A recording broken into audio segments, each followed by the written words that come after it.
One of the secrets to happiness in life is learning to live below your means, right?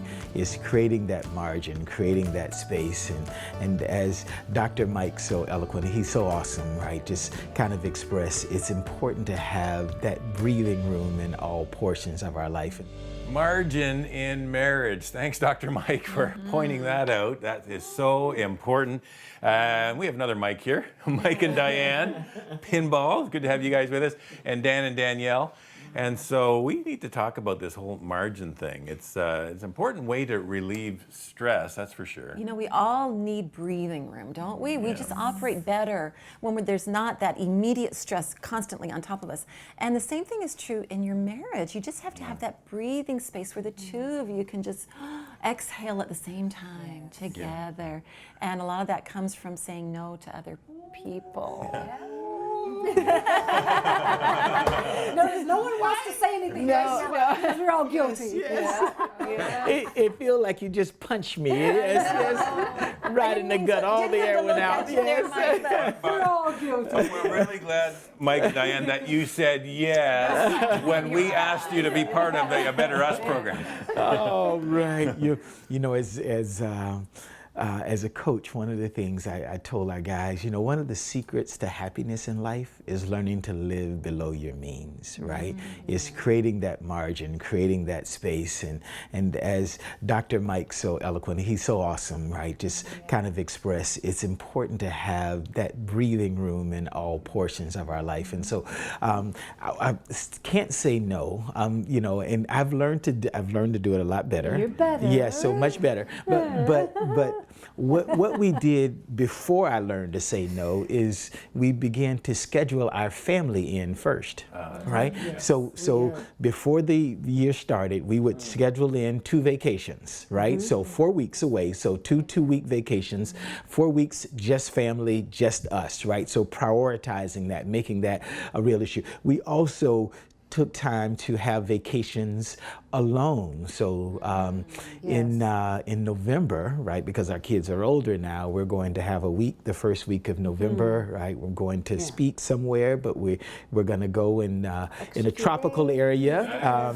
We'll spend it's usually more like a couple of days we'll get away together, but I think this may be our, well, no, not our longest, because our anniversary was that, but one of our longest times away together, 7 days away with, just the two of us. So doing that and prioritizing that really, Dr. Mike, yes, so great insight. You're maintaining priorities, like he said. Yes. And That's because right. we can say yes to so many good things, but not everything, when you pile all those good things on, it doesn't end up being so good for us, right? And if you remember, even in the Bible, I think it's Luke where it talks about where Jesus, he just went away. He took time. He took himself away from people, from his ministry, and he just went and had quiet time. Even he needed rest. Okay? So if he needed to do that, of course we need to do that. So we need to remember that. It's okay to just get away. Yeah. It's biblical in many areas, like the whole idea of a Sabbath is to have, every week you got to have a day of rest, because that's called margin right there. And in marriage you got to have that as well. And there's so many applications I can just picture. Like if I pick up a book and I open it up and I see it's really text heavy, and it's all the way to the edge of the pages, and there's no space between the lines. You go, oh man, that's too heavy of a It's overwhelming. Right? But then you pick another one up and it's got huge margins, and there's like short paragraphs. Okay, you got breathing space for your eyes. On your cell phone. And you almost just relax just looking at the page. But you got to have that margin also in your relationships, and not be too jam-packed with everything else. And I like what Danielle said, because there's so many good things that we could say yes to. We were talking to a young couple a while back, and they were telling us, there's so many things that we have in our minds. We're just trying to think of there's possibility here, a possibility there, and what do we do, and we just don't know where to go and what to do. And we said to them, you know what? Quite often, the good can be the enemy of the best. Because it's all good, but you've got to right. pick the best. Yes. You've got to say, okay, what is the best? What is God's best in my life? What is the best thing that God has given me Yeah. in my life? And then thank you. focus. That's Yeah, I did. I did. And then focus on that, because all the other stuff is good. Yes. But this is the best. And so Yeah. this has to be top priority. God, of course, is first, always. But then your spouse has to be right, after that. And then anything that comes before him is not the best. It's good, but it's not the best. I found something that I want to share if I could. It says, as Christians, our identity hinges not on what we do, but on what Christ has done for us. Then it says, check your heart. Are you finding your worth in a busy calendar and people depending on you?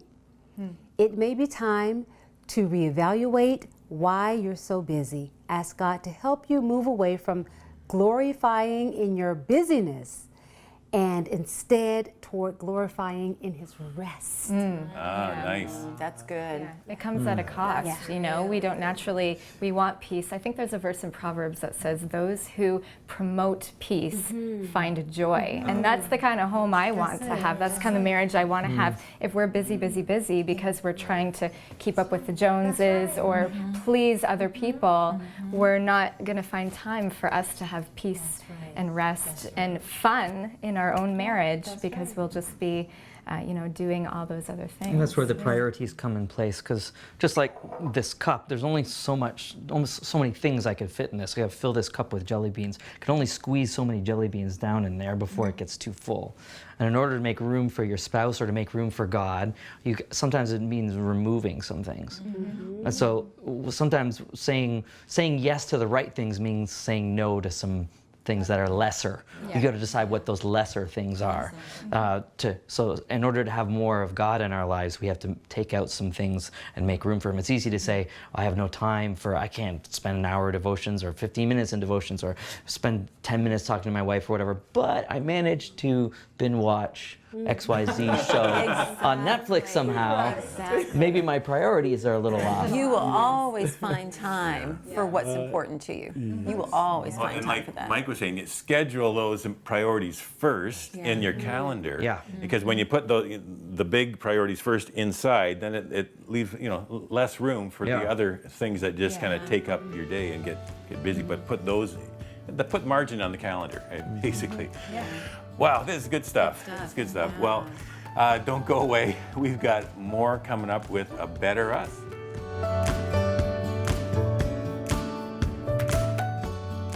All those lies that you believe tell you that if you let down your mask, your spouse will see what you're really like. They'll be so horrified, you'll be rejected and divorced.